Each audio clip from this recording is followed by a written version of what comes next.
So here's like a short introduction to the microbial fuel cell. I have like this pond that collects all the fish poo. Fish poo gets into the sump, into the grow bed behind, and also into this pump. It filters, polish it, um, polishes the water to 5, 10, or 50 microns because it has beads inside of them. I have some beads here. Some bits will come out of there, but you will make a fine mesh of beads when you put thousands of beads in there. So you have like a nice matrix that is getting clogged up by all the sludge and detritus from the fish. When the whole situation is full bar, you get this. I have this valve that is blowing in air, so I just push it up a little bit higher, so I can force it up a little bit. So here's you get a air bubble that is getting pushed down to here, and then you have this valve contraption. It's air siphon. It's the same as a normal siphon, but then underneath, and then with air instead of water. So when the air hits this elbow, it will just escape through here. It releases all the bubbles and then will crush against all matrix of bubbles and beads and stuff like that. So the detritus and clogged up sludge from fish and pool will sink to the bottom. Because here we go. Whoosh. All the dirty stuff is getting loose. It will sink to the bottom because of density and stuff.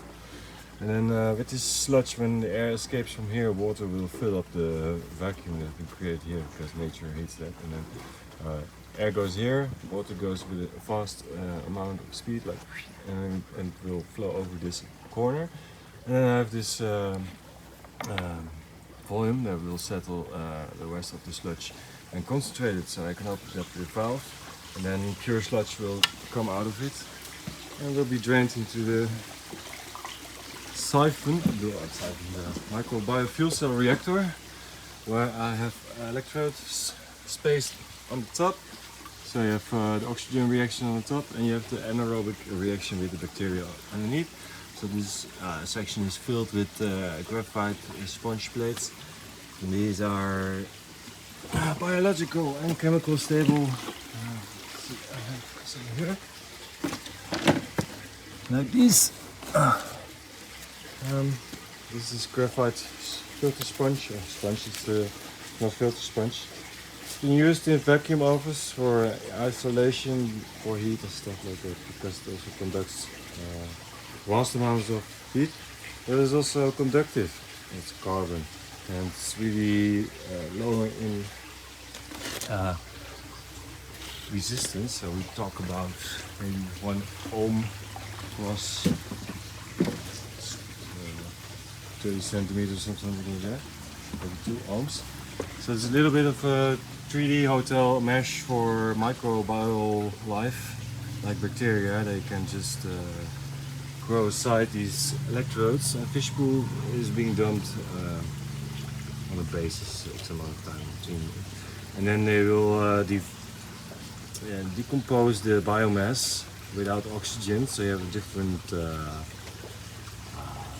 digestion process whereby you get an energy electron and a proton as a waste product, because bacteria need to eat, and then they need to dump this electron to eat another bite or something like that. So if you supply an electron acceptor, normally it's like some polymer that is floating around, the electron can hook up on, and then being released as gas or something, or alcohol or biopolymer that will be produced as a byproduct of that. But we catch this electron before it catches an electron acceptor, because we are the most potent electron acceptor for the bacteria. So they will colonize the whole plate. They think here is the free lunch and the party going. So it's like a no-brainer to colonize like a thick biofilm on the electrode, and then just dump off the electron, goes into a wire, into some user or something. Now I'm converting it to high voltage. now 7 volt, but normally we get voltage potential from the redox reaction is like 1.1 in theory. In practice we lose a lot of energy because bacteria need to eat, we have some resistance in the cable, in the valve, and some other conversion ratings going on that needs some energy from the potential. So over volt we get like 0.8, but when we use put a user on it, we have at the moment like 400 millivolts, and it's just being drained constantly.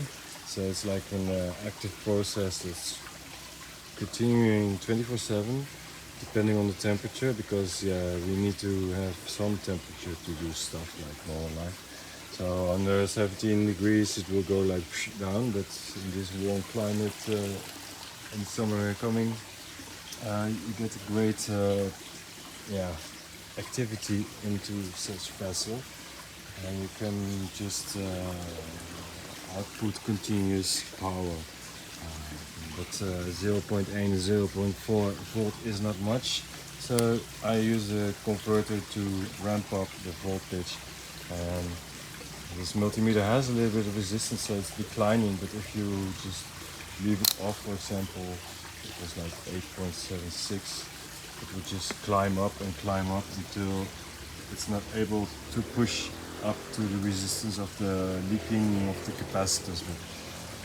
It cannot go up to 140 volts, so we have 9 volts going down because of the multimeter has a little bit of resistance for measuring stuff. But anyway, with this 9 volt I surely can charge up my battery in my feeder, that's for sure. But if we have 140 volts, I'm in Holland, so we have 220. I could convert it back to AC 220, but if you're in USA, 120, you're already there. So you could charge theoretically a Tesla car with shit from fish. So yeah. And after that's being done, all the biomass being munched up, you could siphon it off. I just have to make a print and overflow, so if I fill up this bad boy from here to there, it will dump the pool, and then I should get clear liquid somehow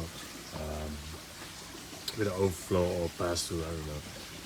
Back to the grow bed, where water is also being pumped, so I can mix it up with some nice oxygenated stuff. And then it will just go through the whole grow bed. So all plants can use up the free minerals that has been released in suspension by the demineralization process in an anaerobic style, where you produce energy instead of having an aerobic demineralization process with a high energy pump and lots of aeration, normal and stuff like that. That's what I'm doing here. So yeah. So the story, and like now we are talking about 12 volts. So yeah, it's rising. It's really fun, and the pure output of like I've just short-circuited. It's like 14 milliamps, 18 milliamps. Depends on the mode you have. There's also some weird resistance in different settings of this multimeter.